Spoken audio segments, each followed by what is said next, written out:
Hi guys, it's me Kenji from the Tradveller again. If you're having problem of wondering what strategy is right for you, I'll explain to you just what you should be aware of when choosing the strategy. It will be something quite surprise to you, as this might not be what you think when it comes to selecting a strategy, but they are in fact very crucial in your day in day out trading activity, which will make a big difference if you are not suitable to your selection. So let's get started. Let's start with two fundamental approaches to trading. One is prediction and the other one is following. So a prediction or a prediction type of strategy is like trying to forecast the weather. It requires a lot of experience and a deep understanding of the markets. You are essentially trying to predict where the market will go next, but here's the tricky part. It's hard to know if your prediction is right or wrong until it's often too late. This makes it challenging to decide when to exit a trade, especially if it's going against you. On the other hand, following type of strategy is simpler and more beginner-friendly. Instead of predicting, you simply identify the market's direction and follow the trend. Think of it like surfing.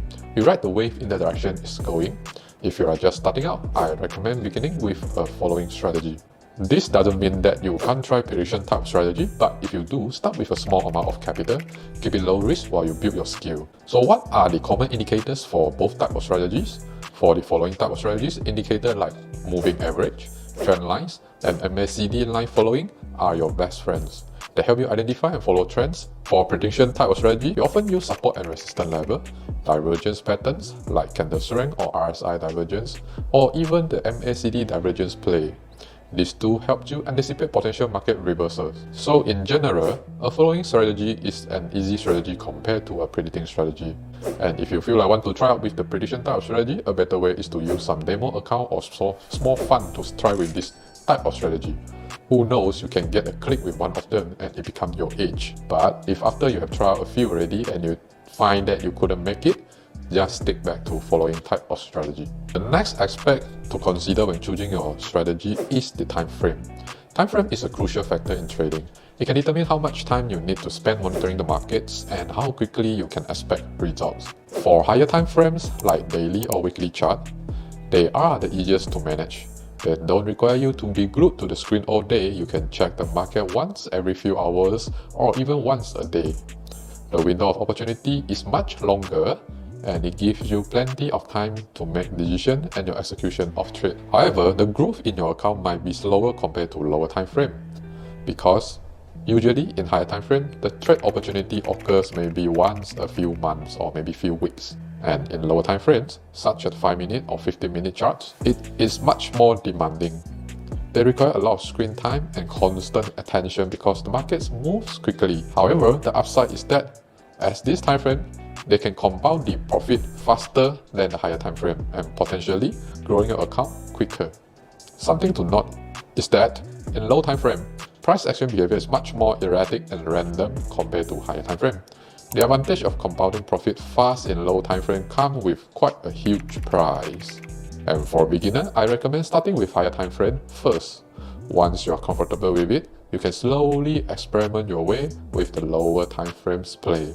This gradual approach allows you to learn without the pressure of making quick decisions.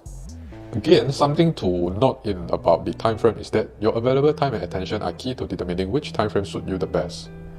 So, if you have a lot of time to dedicate to trading, lower time frames could be a good fit.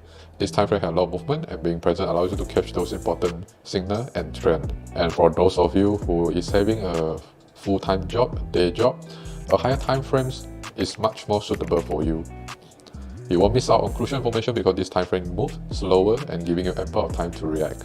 So as a recommendation for those with a full-time working jobs, I suggest trading on time frames of 1 hour or higher.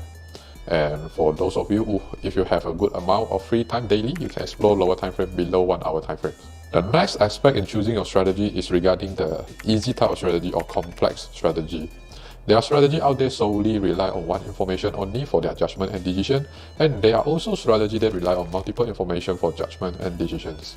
There is a way of describing a strategy which is KISS, KISS, stand for Keep It Simple and Stupid. There's a huge reason behind this say. Trading in itself is like a marathon. We continuously trade in the market until one day we decide to retire from it.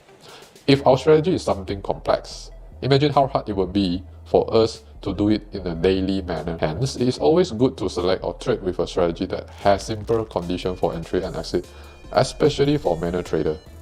However, it does not mean that a complex strategy won't work. A complex strategy can work very well too, but to trade it manually will be something pretty difficult for most people. If you decide to trade with complex strategy, it is very crucial to turn a big part of them into computer program or alerts so that it becomes something much more manageable for you, or even better, fully automated. And to conclude this aspect of strategy, I would say that always start with simple strategy, KISS, keep it simple and stupid. One of the most important aspects of trading is actually managing your expectation and aligning them with your reality. So what does this mean? It's crucial to understand what your lifestyle and daily routine allow. If you can only dedicate a limited amount of time to trade, make sure your trading expectation match that reality.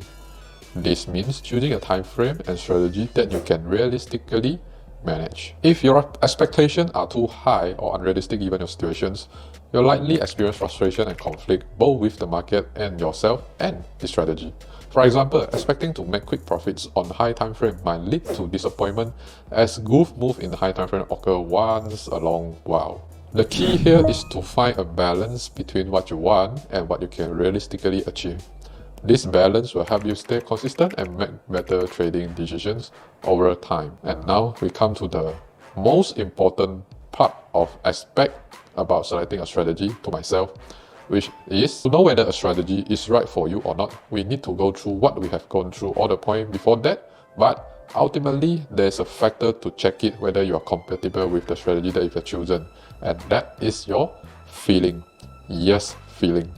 It might sound counterintuitive when I say your feeling is important in trading, but for deciding whether a strategy is right for you or not, you've got to feel at least not suffering while executing the strategy. This is so important because if you are not at ease in executing the strategy, you will not be able to perform well. Like you are wearing an undersized shoes to run a marathon. How could you perform under that kind of conditions? So a correct strategy, or I rather say a correct feeling of a strategy, is meant very much like the feeling of suiting nicely into a shoes. Maybe you can think back your life experience so far. There will be something that you did pretty well and you are not suffering while doing that things.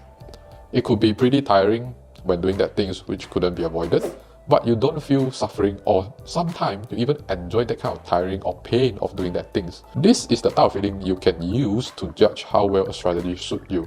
You might not be able to have those big moments that you have before after you try out with all type of available strategy out there, but at the minimum, you shouldn't feel suffer while you're executing the strategy. If you feel suffer even though something seems pretty easy for others, it simply means it is not the right one for you. You got to move on to the next one. So to wrap things up, the best trading strategy for you depends on your experience level, available time, and personal preference. Start simple with a following strategy and higher time frame first, then gradually explore more complex method as you grow more comfortable with trading. Remember, trading is a journey, and finding the right strategy is a big step towards success. Keep learning, stay patient, and most importantly, align your strategy with your reality. And always cross-check with your feeling while executing the strategy. If you found this video helpful, make sure to give it a thumbs up and subscribe for more trading tips and strategy. Also let us know in the comment which strategy you plan to try. Thanks for watching and see you in our next video.